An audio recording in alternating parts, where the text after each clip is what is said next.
Well, parent is an acronym for parent, awareness, responsibility, environment, nurture and trust. So we came up with that jazzy acronym. But really it came about by an initiative which we developed to look at, we did a survey in the UK to see were there any issues in video gaming. So video gaming really for kids under 16.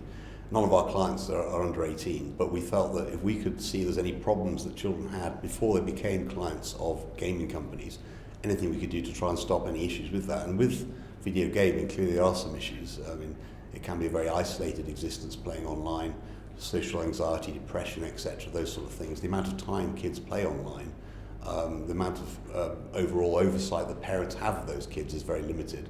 And we thought we'd roll out this initiative to see if we can solve any of those problems. And basically the initiative, we had a couple of forums down at the Gibraltar University. We were incredibly surprised by the attendance amongst teachers, parents and the rest of it. And it was clear that people need help and need some education in how to go about dealing with their children and trying to persuade their children to watch video games and play video games responsibly. So that was the genesis of the project, really.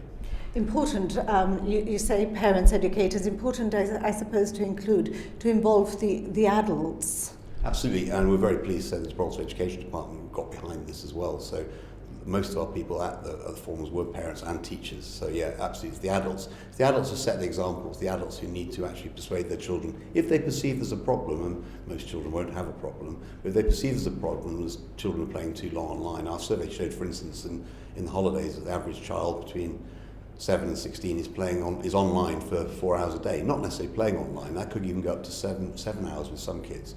And clearly that's probably unacceptable and not a balance as part of life where you should be playing board games or going out for a walk or playing football with your friends or something else. So we're keen to try and bring a balance to it so that people aren't getting addicted to video games. The reality is that gaming is here to stay. It's a sign of the time. So basically we're encouraging responsibility. I mean, there's some very good aspects of many video games, you know, the social aspect with playing with people who you perhaps haven't otherwise met, the competition element, things like that. So it's about playing them and playing them responsibly, not getting too addicted to them, not spending your parents' money to buy add-ons in the games. We have colleagues, for instance, who've had bills of £300 or £700 that they weren't aware of. So it's things like that. Also, some of the games are probably inappropriate, you know, have sexual content or violence that parents probably aren't even aware of. So at least be aware of what game your child is playing, so you're able to control it or stop it or minimise it depending on the type of game.